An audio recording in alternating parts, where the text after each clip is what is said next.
राष्ट्रीय जनता दल के प्रदेश अध्यक्ष जगदानंद सिंह जी उर्फ जगदा बाबू, नमस्कार। मैं रवीश कुमार जनसुराज से आपका एक लेटर सोशल मीडिया में आजकल खूब चर्चा में बना हुआ है, जिसमें आप लिख रहे हैं कि आरजेडी के कार्यकर्ता या नेता जो भी जनसुराज से जुड़ रहे हैं वो चिंता का विषय है। बिहार प्रदेश के राजद के अध्यक्ष होने के नाते ये चिंता आपको होनी चाहिए और ये वाजिब भी है। लेकिन इस लेटर में, इस संदेश में आपने लिखा है प्रशांत किशोर उर्फ प्रशांत किशोर पांडे। आपने लिखा कि जनसुराज पार्टी एक राजनीतिक पार्टी है जिसके प्रमुख प्रशांत किशोर उर्फ प्रशांत किशोर पांडे हैं। तो मैं कहना चाहता हूं कि प्रशांत किशोर जी ब्राह्मण समाज से आते हैं और इसमें कुछ छुपाने वाली बात नहीं है।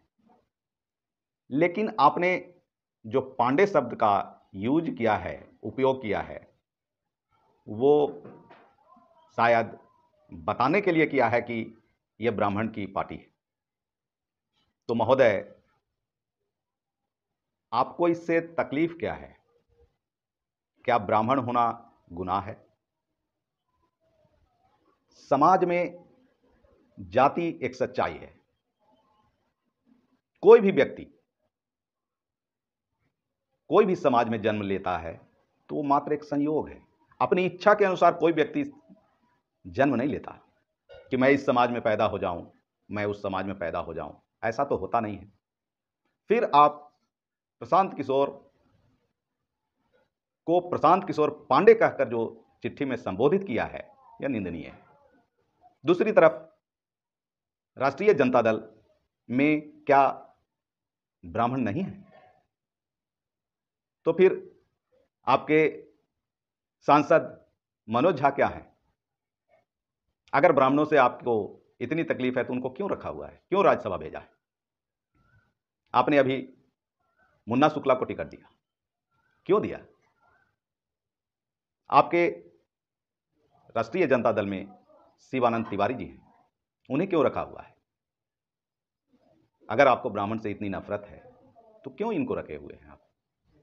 एक बात मैं बताना चाहता हूं कि जाति यहां की सच्चाई है, लेकिन मूल्यांकन केवल जाति से नहीं होनी चाहिए।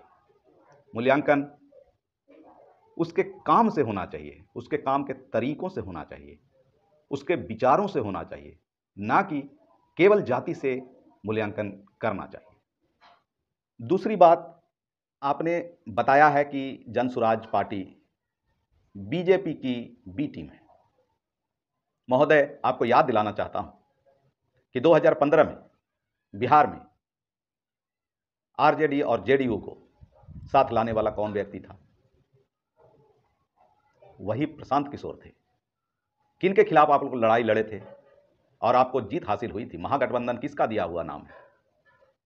वो प्रशांत किशोर ही हैं जिन्होंने आप दोनों को साथ मिलाया, आरजेडी और जेडीयू को, और 2015 में भाजपा के खिलाफ लड़कर आपने सरकार बनाई थी। तो बीजेपी की बी टीम आप कहते हैं, तो बीजेपी के खिलाफ ही तो 15 में लड़े थे, आप ही को सपोर्ट किया था उन्होंने। दिल्ली में अरविंद केजरीवाल को सपोर्ट किया प्रशांत किशोर ने। अरविंद केजरीवाल किसके खिलाफ लड़ रहे थे? बीजेपी के खिलाफ।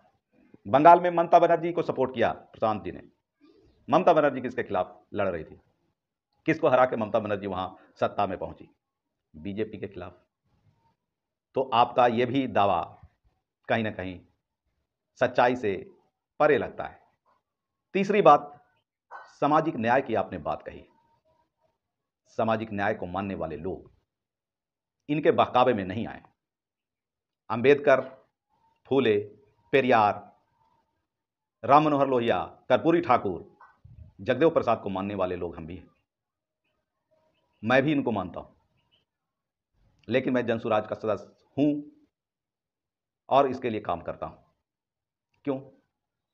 सामाजिक न्याय के नाम पर आपने और बिहार के अन्य राजनीतिक दल ने केवल ढोंग किया है और आपके नेता आदरणीय लालू प्रसाद यादव जी ने जो सामाजिक न्याय के लिए पिछड़ों को, दलितों को आवाज दी है, उसके लिए प्रशांत जी बार बार साधुवाद भी देते हैं।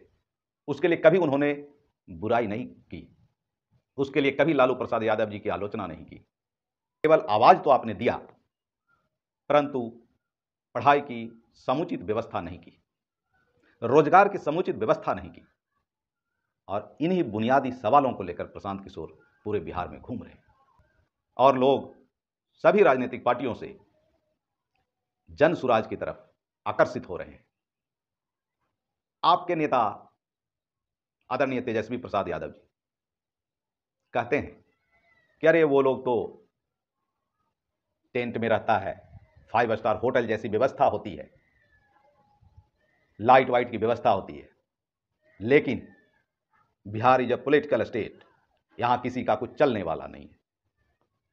तो एक तरफ आपके नेता यह कहते हैं कि यहां कुछ चलने वाला नहीं है, प्रशांत किशोर का कुछ चलेगा नहीं, दूसरी तरफ आप चिंता जाहिर कर रहे हैं। दोनों बातों में विरोधाभास है। या तो आप सही हैं या तो तेजस्वी प्रसाद यादव सही है। वो कहते हैं कि बिहार में कुछ होने वाला नहीं है, आप चिंता जाहिर कर रहे हैं। पहले आप लोग दोनों डिसाइड कर लें कि किन की बात में सच्चाई है।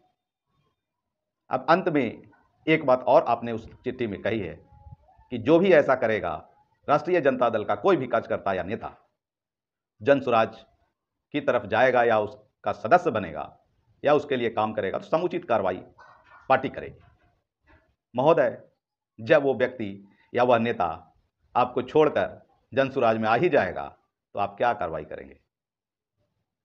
किस पे कार्रवाई करेंगे? आप बेशक आपकी पार्टी सामाजिक न्याय के लिए शुरू में काम की थी, लोगों को आवाज देने का आपका काम किया गया था, आपके पार्टी द्वारा काम किया गया था, लेकिन उसके बाद रोजगार की व्यवस्था कहां की गई? आज जो बिहार से लोग ट्रेनों में भर भर कर पलायन करते हैं, बाहर जाकर रोजगार करते हैं, 10,000 12,000 की नौकरी करने के लिए मजबूर हैं, वो क्या बिहार के लिए शर्म की बात नहीं है? पूरे देश में बिहार की स्थिति क्या है? सबसे निचले पायदान पे हम आते हैं। तो क्या ये यहां की राजनीतिक पार्टियों का दायित्व नहीं था कि इन सब विषयों पर भी काम किया जाए? प्रशांत किशोर आखिर किन मुद्दों की बात कर रहे हैं? यही तो बात कर रहे हैं कि शिक्षा की उत्तम व्यवस्था होनी चाहिए, पलायन रुकना चाहिए, रोजगार के बिहार में ही व्यवस्था होनी चाहिए, किसानों के जो फसल होते हैं उनको उचित दाम मिलना चाहिए, और जो बुजुर्ग हैं उनको उचित सम्मान मिलना चाहिए। ये 400 का पेंशन नहीं, कम से कम 2,000 रुपये का पेंशन होना चाहिए, ताकि वह व्यक्ति, ताकि बुजुर्ग अवस्था में वह अपना सम्मानपूर्वक जीवन यापन कर सके।